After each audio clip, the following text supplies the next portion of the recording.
अस्सलाम वालेकुम फ्रेंड्स। उम्मीद है आप सब लोग खैरियत से होंगे। फ्रेंड्स, आज हम बात करेंगे बहुत से लोग पूछते हैं कि किसी को अपना बनाना बड़ा मुश्किल होता जा रहा है, और किसी को अपना कैसे बनाएं, यानी कि उसको अपने पीछे कैसे लेके आए। बड़ा चैलेंजिंग होता है, रिलेशनशिप में बड़ा इंपॉर्टेंट है।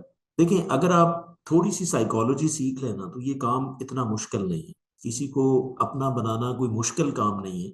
लेकिन अगर आप अपने दिमाग की नेचर समझ लें, अगर आप इस मामले में कोई मुश्किल फेस कर रहे हैं कि कोई किसी को आप अपना नहीं बना पा रहे, तो ये वीडियो आपके लिए। क्योंकि इस वीडियो में मैं आपको 3 ऐसी आदतें बताना चाह रहा हूं जिसके ऊपर कोई पैसा नहीं लगेगा, कोई खर्चा नहीं होगा। सिर्फ आदतें बना लें। ये वाली 3 आदतें आपसे शेयर करने जा रहा हूँ और लॉजिकली एक्सप्लेन भी करूंगा। वो इंसान आपको फॉलो करेगा। सिर्फ 3 आदतें।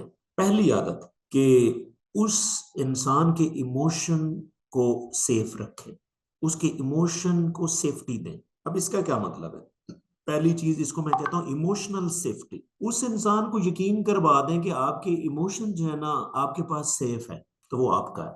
अब इसके ऊपर कोई पैसा नहीं चाहिए, कोई गिफ्ट नहीं चाहिए। अब इमोशनल सेफ्टी का मतलब ये है कि किसी को जज ना करें, उसको आप जज ना करें, उसके इमोशन की रिस्पेक्ट करें। इवन आपसे वो गुस्से में भी बात करता है ना, तो उसको सुन ले। ये इमोशनल सेफ्टी। और उसके इमोशन किसी के साथ शेयर ना करें, यानी उसे लगे कि जो भी वो आपसे कहता है, चाहे वो थोड़ी देर के लिए हर्टिंग सी बात करता है और वो आप तक रहती है और आगे नहीं जाती, उसको ये यकीन हो जाए, इस मैकेनिज्म को इमोशनल सेफ्टी कहते हैं। और इसकी वजह पता क्या है? वो आपके पास क्यों आएगा? उसकी वजह ये है कि दिल की एक नेचर है, दिल को जहां पे सुकून मिलता है ना, वहां ठहर जाता है। बात खत्म।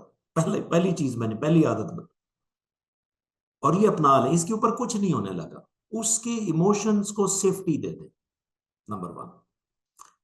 दूसरी चीज ये है कि आप उसके लिए उसकी बाउंड्रीज की रिस्पेक्ट करें, यानी उसकी, हर इंसान की ना एक हद होती है। मैं ये नहीं कह रहा कि किसी बड़ी हद की भी रिस्पेक्ट करें, वो अनएथिकल बाउंड्री भी वो क्रॉस कर रहा है तो उसकी भी रिस्पेक्ट करें। नहीं, ऐसी कोई बात नहीं। हम अक्सर क्या करते हैं कि हम बड़े बेसब्रे से हो जाते हैं। बेसब्रे का मतलब ये होता है कि किसी को जब आप एक दफा अपना बनाने लगते हैं ना, तो फिर उसके ऊपर हुक्म शुरू कर देते हैं। हुक्म किस तरह के? एक बंदे की बाउंड्री इतनी है ना कि उसने कोई खास ड्रेस पहनना है, आप कहते हैं नहीं ये नहीं पहनना, आपने उससे नहीं मिलना। यानी इवन रिलेटिव्स के अंदर वो शुरू कर देते हैं कि आपने उसके घर नहीं जाना क्योंकि मैं नहीं जाता, या मैं उसको सलाम नहीं करता। आपके कुछ कॉमन फ्रेंड्स भी हो सकते हैं, तो आप उसके लिए भी वो बाउंड्रीज शुरू कर देते हैं। जब आप किसी की बाउंड्री, हाँ छोटी छोटी बाउंड्रीज की मैं बात कर, हाँ बड़ी बाउंड्री कोई है, कोई बड़ा मसला है, कोई बड़ी लिमिटेशन है, तो आप जरूर डिस्कस करें। लेकिन छोटी छोटी बाउंड्रीज की रिस्पेक्ट करें, क्योंकि मैंने पहले कहा कि हम बड़े बेसब्रे से लोग हैं। हम छोटी सी बाउंड्री के ऊपर लड़ाई शुरू कर देते हैं कि अच्छा आप ये खाना नहीं खाते या खाती, तो यानी उसको तो जैसे आपकी कुछ सर्टेन चॉइसेस हैं, तो उसकी भी कुछ चॉइसेस हैं। अगर आपने उसको यकीन दिला दिया कि आप उसकी बाउंड्री की रिस्पेक्ट करते हैं, तो वो इंसान आपका है। इसकी वजह यह है कि बाउंड्री जो है वो ट्रस्ट पैदा करती है, और यहां पे ट्रस्ट होगा, जहां पे दिल को ट्रस्ट लगेगा, दिल वहां रुक जाएगा। और तीसरी आदत एक बना लो कि आपने उस इंसान को कंटिन्यूस काइंडनेस शो करनी है, यानी कि उसको आपने मुसलसल मेहरबानी करनी उसके लिए। अब आप कहेंगे ये बड़ी अजीब सी बात है, ये आदत महंगी पड़ सकती है कि आप रोज काइंडनेस कैसे शो कर सकते हैं? रोज आप उसके लिए बड़ा कैसे कर सकते हैं, मेहरबानी रोज कैसे कर सकते हैं? देखिए, मैं कोई ये नहीं कह रहा कि आप रोज उसके लिए कोई गिफ्ट लेके जाएं, उसको रोज खाना खिलाएं।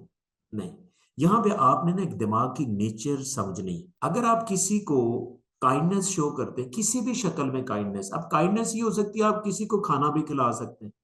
आपने 10,000 रुपया लगाया, किसी को खाना खिलाया। आप किसी को बड़े प्यार मोहब्बत से सलाम करते हैं, ये भी काइंडनेस है। अब दिमाग जो है बड़ी काइंडनेस को और छोटी काइंडनेस को डिफरेंशिएट नहीं कर सकता, तो यहां पे आप इसका फायदा क्यों नहीं उठाते? आप छोटी काइंडनेस रोज दे सकते हैं ना। छोटी काइंडनेस आप रोज दे सकते हैं, यानी कि आप रोज एक अच्छे तरीके से बुला लें, उसके लिए कोई सरप्राइज दे दें उसको छोटा सा, कुछ छोटा सा गिफ्ट दिया जा सकता है, अच्छे तरीके से उसको बुलाया जा सकता है, उसके पेरेंट्स की रिस्पेक्ट की जा सकती है। जो इंसान उसको अच्छा लगता है उसकी रिस्पेक्ट की जा सकती है, उसके बारे में कोई अच्छी बात कही जा सकती है। तो ये छोटी छोटी काइंडनेस आप डेली दें। इसकी वजह है कि बहुत से लोग थोड़े से बड़े एरोगेंट होते हैं, वो कहते हैं जी मैंने इसको जो डायमंड की रिंग लेके दे दी एक दफा, बस काइंडनेस होगी। अब मैंने आपको बताऊं कि ब्रेन एक काइंडनेस ही समझता है, चाहे वो बड़ी हो या छोटी। हो सकता है एक काइंडनेस से एक काइंडनेस 1000 काइंडनेस के बराबर हो। अब आप एक काइंडनेस शो ना करें, आप 1000 क्यों नहीं शो कर देते? दिमाग को वो 1000 काइंडनेस शो होंगी, क्योंकि जब वो इंसान आपके बारे में सोचेगा ना, अच्छा उस दिन उसने इतने लोगों के सामने मुझे अच्छा बुलाया था, अच्छा कहा था, जाते हुए उसने मुझे वापसी पे जो है वो ड्रिंक भी ऑफर किया था, मुझे उसने क्या कि चॉकलेट लेके दे दी। अब इतनी काइंडनेसेस हैं। अब जितनी भी ज्यादा काइंडनेस होगी ना, वो ब्रेन उसको इंडिविजुअली कंसिडर करता है। तो लिहाजा एक बड़ी काइंडनेस शो करने की बजाय आप छोटी छोटी मेहरबानियां करें। छोटी छोटी मेहरबानियां करेंगे तो आप रोज कर रहे होंगे। तो ये कंटिन्यूस जो काइंडनेस है ना, देखें एक दफा जब आप काइंडनेस शो करते हैं ना, तो ब्रेन से डोपामिन रिलीज होता है, तो आप अच्छा फील करते हैं। आप छोटी छोटी काइंडनेस रोज देते रहे, रोज डोपामिन उसको देते रहे, और बिलीव में जिस दिन आप नहीं देंगे वो आपके पास आएगा। वो आपको कुछ करने की जरूरत नहीं। देखिए मैंने आपको 3 आदतें बताई। उसकी बाउंड्री की रिस्पेक्ट करें, उसके इमोशन की सेफ्टी करें, और तीसरा मैंने आपको बताया कि उसका जो डेली बेसिस पे कंटिन्यूस काइंडनेस शो करें।